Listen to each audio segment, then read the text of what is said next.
కర్ణాటక బీదర్లో దోపిడీ దొంగలు పట్టపగలే రెచ్చిపోయారు. అందరూ చూస్తూ ఉండగానే తుపాకీతో కాల్పులు జరిపి డబ్బును ఎత్తుకు వెళ్లారు. శివాజీనగర్ ఎస్బీఐ ఏటీఎం వద్ద నగదు నింపడానికి వచ్చిన ఇద్దరు సిబ్బందిపై బైక్పై వచ్చిన దుండగులు కాల్పులు జరిపారు. ముందుగా వారిపై కారం పొడి చల్లారు. వారు తేరుకునేలోగానే కాల్పులు జరిపారు. ఆ తర్వాత తాపీగా డబ్బును తమతో తెచ్చిన బ్యాగుల్లో నింపుకొని పరారయ్యారు. 93 లక్షలను ఎత్తుకు వెళ్లారు. తీవ్రంగా గాయపడ్డ ఏటీఎం వ్యాన్ ఉద్యోగుల్లో ఒకరు అక్కడికక్కడే చనిపోయారు. మరొకరు ఆసుపత్రికి తరలిస్తూ ఉండగా చనిపోయారు. మొత్తం 5 రౌండ్ల కాల్పులు జరిగినట్లు పోలీసులు గుర్తించారు. ఘటన జరిగిన ప్రాంతాన్ని పోలీసులు పరిశీలించారు. క్లూస్ టీం ఆధారాలు సేకరించింది. డిస్ట్రిక్ట్ కోర్టు వెనక కలెక్టర్ కార్యాలయం పక్కనే ఉన్న దుండగులు ఏమాత్రం భయపడలేదు. సినిమా స్టైల్లో దోపిడీకి పాల్పడ్డారు. దుండగులు దోపిడీకి పాల్పడ్డ దృశ్యాలు ఎన్టీవీ స్క్రీన్పై చూస్తూ ఉన్నాము. కర్ణాటక బీదర్లో ఈ ఘటన జరిగింది. దోపిడీ దొంగలు పట్టపగలే రెచ్చిపోయారు. అందరూ చూస్తూ ఉండగానే తుపాకీతో కాల్పులు జరిపి డబ్బును ఎత్తుకెళ్లారు. శివాజీనగర్ ఎస్బీఐ ఏటీఎం వద్ద నగదు నింపడానికి వచ్చిన ఇద్దరు సిబ్బందిపై బైక్పై వచ్చిన దుండగులు కాల్పులు జరిపారు. దుండగులు కాల్పులు జరిపిన అనంతరం అక్కడున్న డబ్బులను తమ బ్యాగుల్లో వేసుకొని బైక్పై పరారయ్యారు. అయితే దుండగులు ముందుగా వారిపై కారపొడి చల్లారు. సిబ్బంది మీద వారు తేరుకునేలోగానే కాల్పులు జరిపారు. ఆ తర్వాత తాపీగా డబ్బును తమతో తెచ్చిన బ్యాగుల్లో నింపుకొని పరారయ్యారు. మొత్తం 93 లక్షలను ఎత్తుకెళ్లారు. తీవ్రంగా గాయపడ్డ ఏటీఎం వ్యాన్ ఉద్యోగుల్లో ఒకరు అక్కడికక్కడే చనిపోయారు. మరొకరు ఆసుపత్రికి తరలిస్తూ ఉండగా చనిపోయారు. మొత్తం 5 రౌండ్లు కాల్పులు జరిగినట్లు పోలీసులు గుర్తించారు. ఘటన జరిగిన ప్రాంతాన్ని పోలీసులు పరిశీలించారు. క్లూస్ టీం ఆధారాలు సేకరించింది.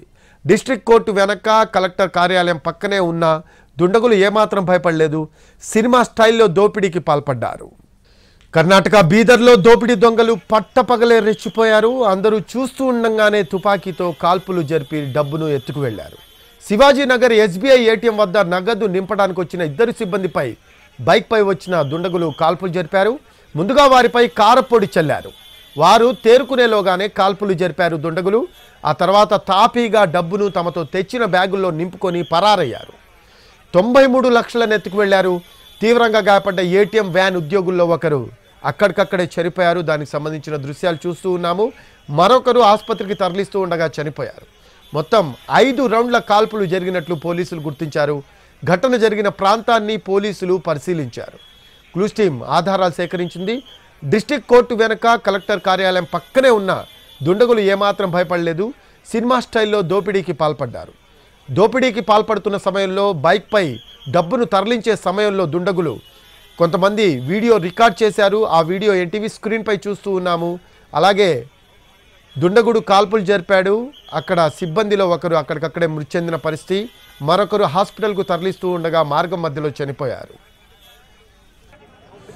కర్ణాటక బీదర్లో దోపిడీ దొంగలు పట్టపగలే రెచ్చిపోయారు. దానికి సంబంధించిన దృశ్యాలు చూస్తూ ఉన్నాము. ఎస్బీఐ ఏటీఎం దగ్గర నక్కిన దొంగలు అక్కడ డబ్బులు నింపడానికి వచ్చిన సిబ్బందిపై కాల్పులకు తెగబడ్డారు. కాల్పులు జరిపి వెంటనే అక్కడున్న డబ్బులను తమ బ్యాగుల్లో నింపుకొని బైక్పై తరలించారు. అయితే కాల్పులు జరిపిన సమయంలో అక్కడ సిబ్బందిలో ఒకరు అక్కడికక్కడే చనిపోవడం జరిగింది. మరొకరు తరలిస్తూ ఉండగా మార్గం మధ్యలో హాస్పిటల్కు తరలిస్తూ ఉండగా చనిపోయారు. కర్ణాటక బీదర్లో దోపిడీ దొంగలు పట్టపగలే రెచ్చిపోయిన పరిస్థితి. అందరూ చూస్తూ ఉండగానే తుపాకీతో కాల్పులు జరిపి డబ్బును ఎత్తుకెళ్లారు.